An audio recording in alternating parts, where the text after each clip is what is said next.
Hello everyone, welcome to verse education. आज हम discuss करेंगे मूविंग कॉइल गैल्वेनोमीटर। देखो, गैल्वेनोमीटर क्या होता है? ये एक डिवाइस है जो डिटेक्ट करता है किसी सर्किट में करंट फ्लो कर रहा है या नहीं कर रहा है। उसे हम कहते हैं गैल्वेनोमीटर।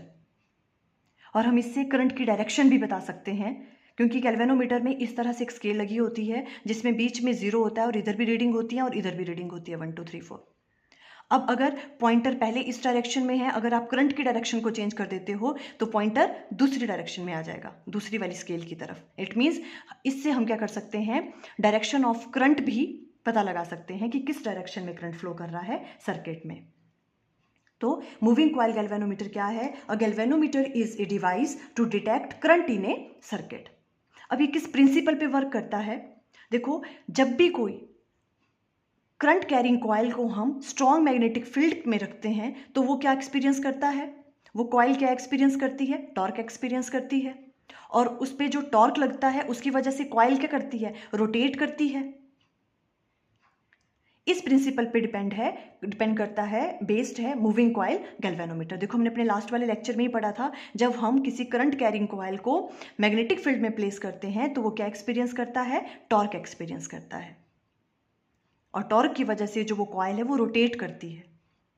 देखो, प्रिंसिपल किस तरह से राइट डाउन करेंगे। A current carrying coil placed in a magnetic field experiences a torque which tends to rotate the coil and produces angular deflection. और उसमें डिफ्लेक्शन आ जाएगी, डिफ्लेक्ट होगी वो कॉइल जब भी उस पर टॉर्क लगेगा। ठीक है, इस प्रिंसिपल पे डिपेंड है ये। अब देखो, हम इसकी वर्किंग पहले अच्छे से फिगर से अंडरस्टैंड कर लेते हैं किस तरह से मूविंग कॉइल गैल्वेनोमीटर वर्क करता है। देखो, सबसे पहले तो इसकी कंस्ट्रक्शन ये किस तरह का बना होता है। इसमें दो सिलिंड्रिकल पोल पीसेस यूज करते हैं हम of strong magnetic field produce करते हो। जैसे हम ले सकते हैं परमानेंट हॉर्स शू मैग्नेट, इस तरह से सिलिंड्रिकल शेप के लेते हैं हम इसमें। ठीक है, क्या यूज करते हैं हम? सिलिंड्रिकल पोल पीसेस यूज करते हैं इसमें। ये नॉर्थ पोल है और ये साउथ पोल है। अब देखो, हमने यहाँ पे सिलिंड्रिकल पोल पीसेस ही क्यों यूज किए? सिलिंड्रिकल पोल पीसेस से क्या होता है कि जो भी मैग्नेटिक फील्ड प्रोड्यूस होती है वो रेडियल फील्ड प्रोड्यूस होती है। कैसी फील्ड प्रोड्यूस होती है? Radial field. Means radial field से क्या मतलब है कि जो भी आपके पास मैग्नेटिक फील्ड की लाइंस हैं वो पॉइंट करती हैं अलोंग द रेडियाई। मतलब इस तरह से आती हैं और वो मतलब रेडियस की तरफ को ऐसे मुड़ती हुई ऐसे क्रॉस करती हैं। वो पॉइंट करती हैं कहाँ को? रेडियाई ऑफ ए, जो भी आपके पास सर्कल है उसके रेडियाई की तरफ को पॉइंट करती हैं वो। इसलिए हम क्या यूज करते हैं? ये सिलिंड्रिकल पोल पीसेस यूज करते हैं ताकि हम कैसी फील्ड यहाँ पे प्रोड्यूस हो सके? रेडियल फील्ड प्रोड्यूस हो सके। अब उसकी वजह से क्या होगा? देखो, जो पॉइंट करेंगी मैग्नेटिक फील्ड लाइंस वो सारी की सारी कहाँ करेंगी? जो मैग्नेटिक फोर्स की लाइन है वो रेडियाई की तरफ को करेंगी। तो ये जो सेंटर वाला पॉइंट है यहाँ पर क्या हो जाएगी? स्ट्रॉन्ग मैग्नेटिक फील्ड प्रोड्यूस हो जाएगी। और हमें क्या चाहिए होता है मूविंग कॉइल गैल्वेनोमीटर में कि जो भी मैग्नेटिक फील्ड प्रोड्यूस हो वो कैसी होनी चाहिए? स्ट्रॉन्ग मैग्नेटिक फील्ड होनी चाहिए। तो एक तो ये वाला काम है इसका। ठीक है, रेडियल फील्ड प्रोड्यूस होती है और रेडियल फील्ड से क्या है? स्ट्रॉन्ग मैग्नेटिक फील्ड प्रोड्यूस होती है सेंटर पे। ठीक है, और देखो इसका रीजन क्या है? इस तरह से हमने क्यों लिए ये वाले सिलिंड्रिकल पोल पीसेस? इससे जो रेडियल फील्ड बनती है, रेडियल फील्ड की वजह से क्या होता है? देखो, जो भी ये कॉइल होती है, अब देखो आपको पता है एक कॉइल टॉर्क एक्सपीरियंस करेगी। ठीक है, अब एक कॉइल कब मैक्सिमम टॉर्क एक्सपीरियंस करती है? हमने लास्ट वाले लेक्चर में पढ़ा था, टॉर्क की वैल्यू क्या होती थी? M cross B. ठीक है, एम बी साइन थीटा। ठीक है, जब मैग्नेटिक मूवमेंट और मैग्नेटिक फील्ड के बीच में कितना एंगल होना चाहिए? 90 डिग्री का। ठीक है, और मैग्नेटिक मूवमेंट की डायरेक्शन हमने क्या कही थी? एरिया वेक्टर की डायरेक्शन जो होती है प्लेन की।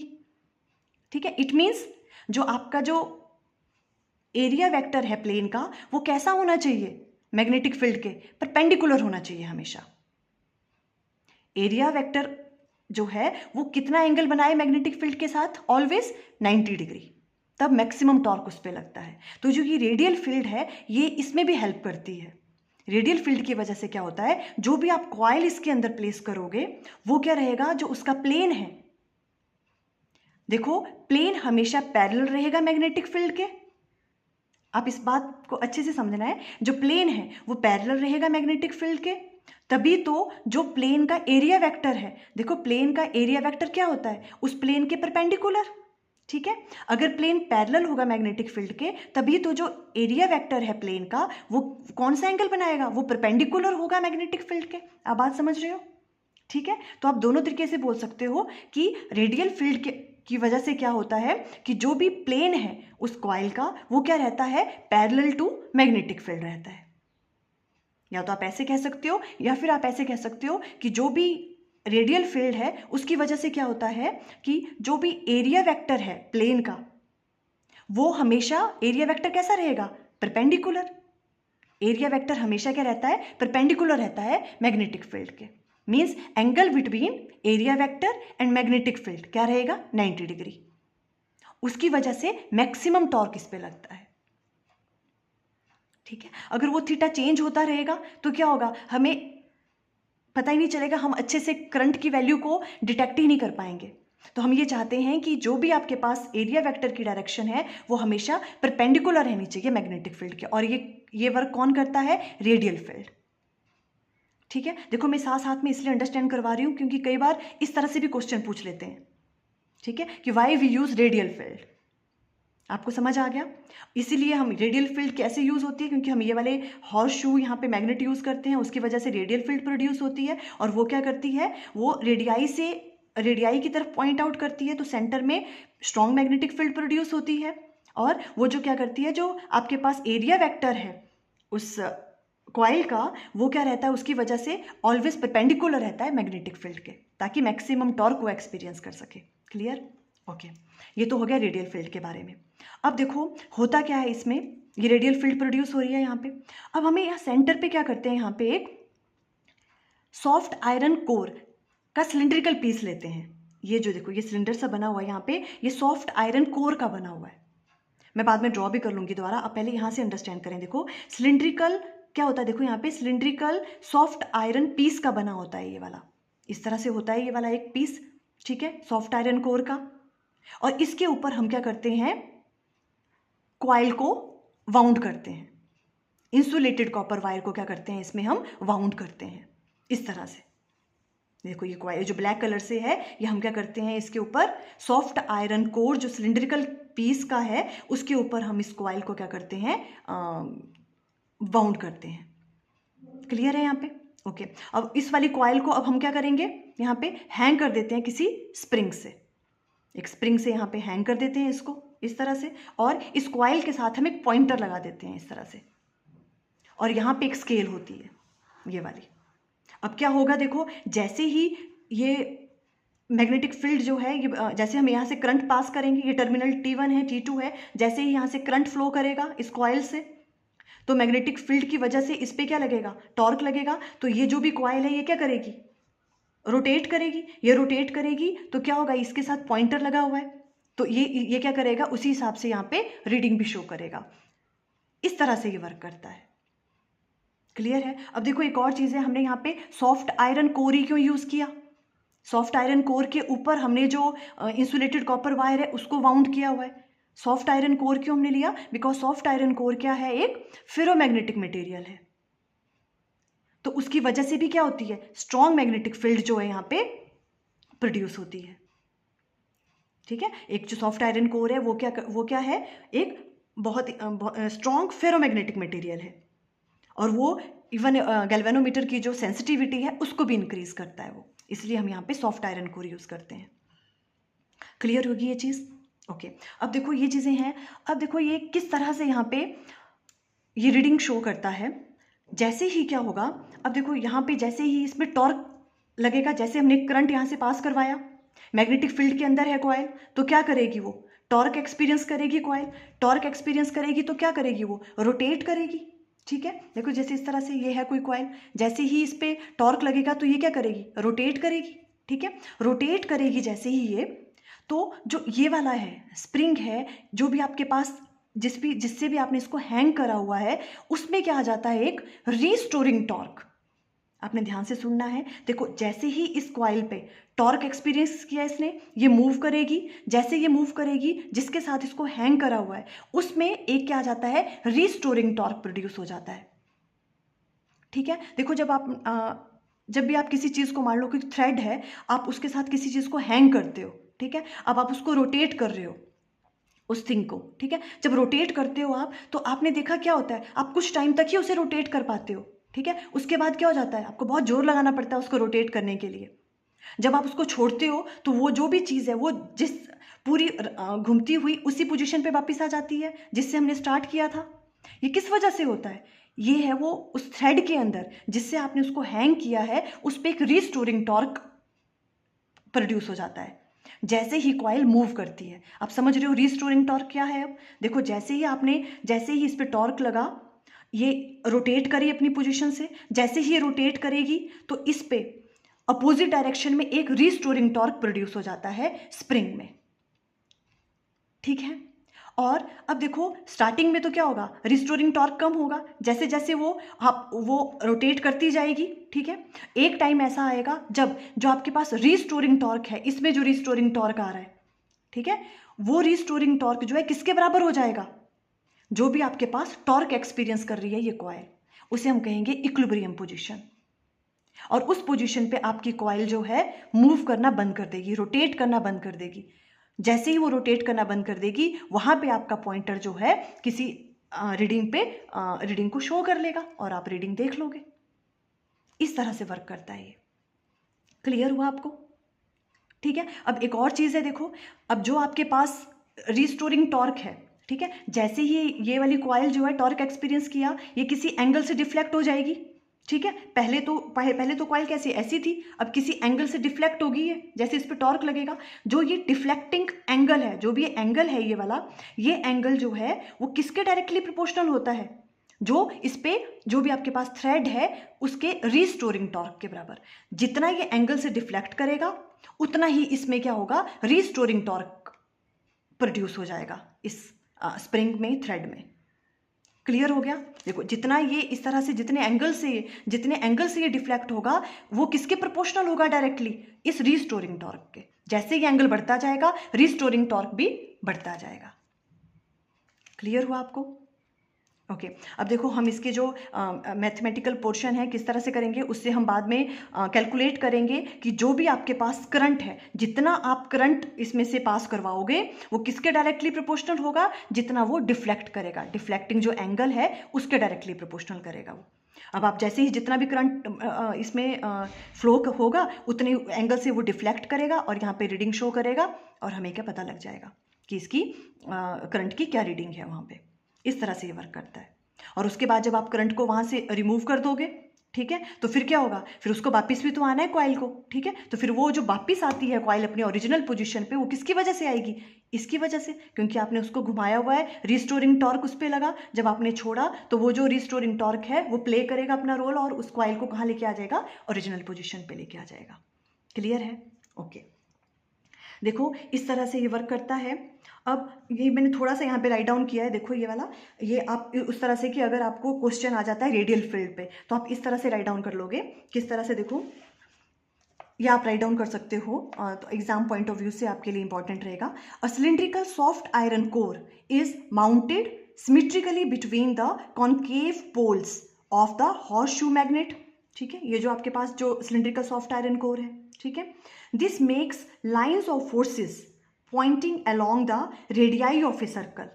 Such a field is called radial field. जो हमने अभी एक्सप्लेन किया उसी को ही हम क्या कहते हैं, तभी वो क्या करती हैं, वो रेडियल फील्ड प्रोड्यूस करती हैं सॉफ्ट आयरन कोर और इन हॉर्सशू मैग्नेट की वजह से, ठीक है। अब इसकी वजह से क्या होता है, जो भी ये आपके पास रेडियल फील्ड बन गई, the plane of coil rotating in such a field remain parallel to the field in all the position. जो भी इसका प्लेन है कॉइल का वो कैसा रहेगा, हमेशा इस मैग्नेटिक फील्ड के पैरेलल रहेगा, ठीक है। ये कॉइल का जो प्लेन है वो पैरेलल रहेगा और जो एरिया वेक्टर है कॉइल का वो कैसा रहेगा, परपेंडिकुलर रहेगा मैग्नेटिक फील्ड के, क्योंकि जो आपके पास एरिया वेक्टर होता है वो कॉइल का क्या होता है, परपेंडिकुलर होता है, ठीक है। और वही हमें चाहिए होता है मैक्सिमम टॉर्क अगर हमें प्रोड्यूस करना है कॉइल में। The plane of coil rotating in such a field remain parallel to the field in all position. Also, soft iron core is strong ferromagnetic material which increases the sensitivity of galvanometer. आप इस तरह से write down कर सकते हैं अगर आपको question आ रहा है कि why we use radial field in moving coil galvanometer. कभी कभी शॉर्ट में ये वो क्वेश्चन पूछ लेते हैं. ठीक है, अब इसका देखो मैथमेटिकल पोर्शन करना है, हम वो किस तरह से करेंगे. देखो इस तरह से है. देखो आई थिंक वैसे तो आपको ये क्लियर हो ही गया है. ठीक है, फिर भी अगर आपको फिगर थोड़ी सी फटाफट से मैं इधर खुद से ड्रॉ कर लें तो देखो इस तरह से होते हैं ये इस तरह से. ठीक है, ठीक है, इस तरह से होंगे ये नॉर्थ पोल है, ये साउथ पोल है. इस तरह से मैग्नेटिक फील्ड लाइंस इस पे चलेंगी.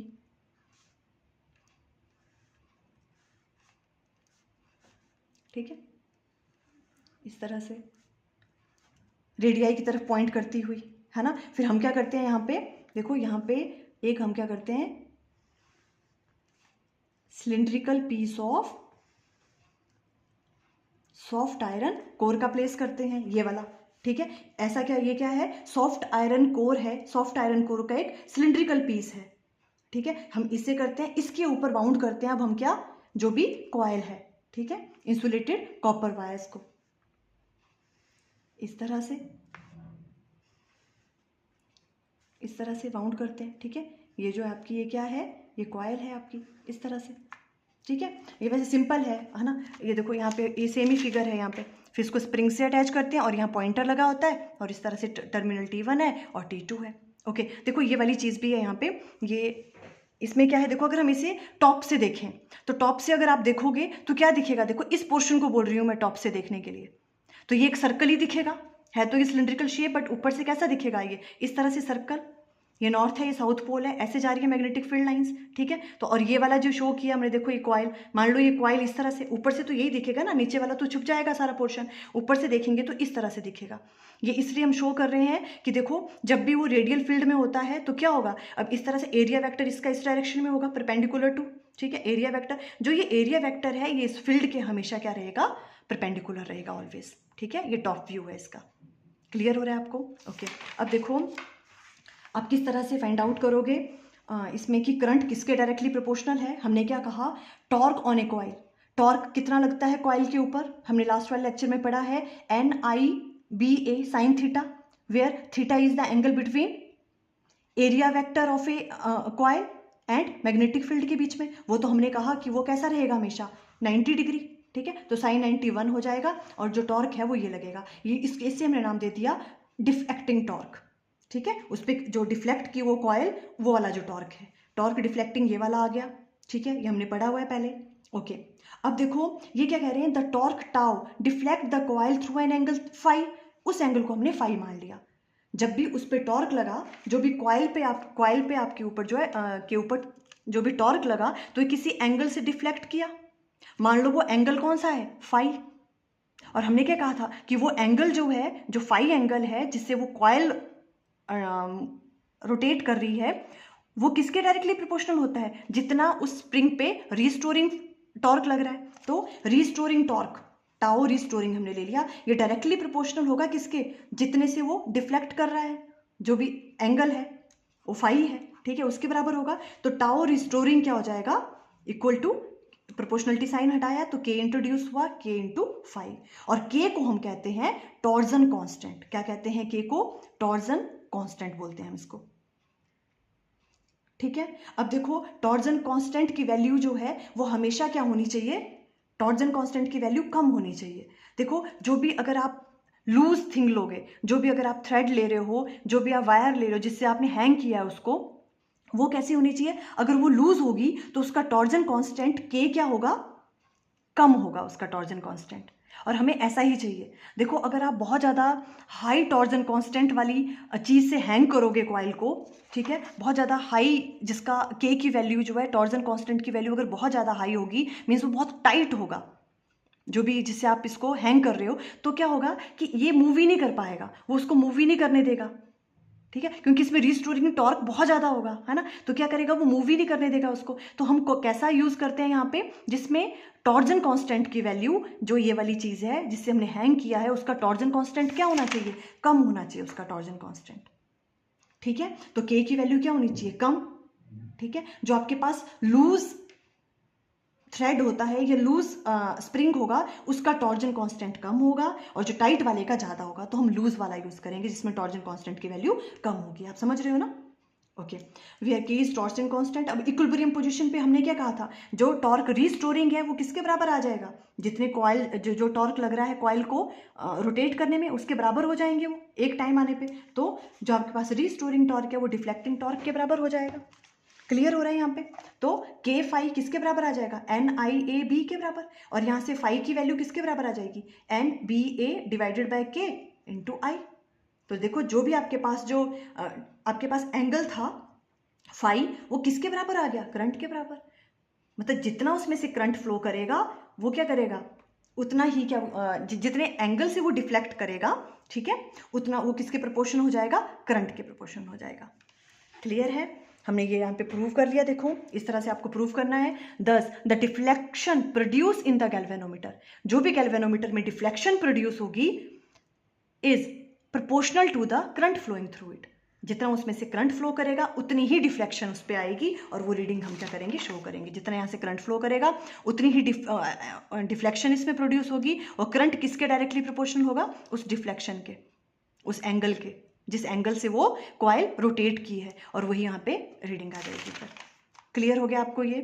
ओके, अब देखो आप इसी चीज़ को इस तरह से भी राइट डाउन कर सकते हो। देखो जो ये आपने राइट डाउन की, phi equal to N B A divided by K into I. अगर आप यहाँ से करंट की वैल्यू देखें तो वो क्या होगी, I equal to K divided by N B A phi.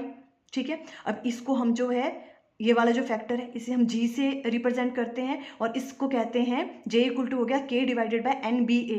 This is called galvanometer constant. इसे हम क्या कहते हैं, गैल्वेनोमीटर कांस्टेंट। क्लियर हो गया आपको ये, इसकी वर्किंग किस तरह से ये वर्क करता है?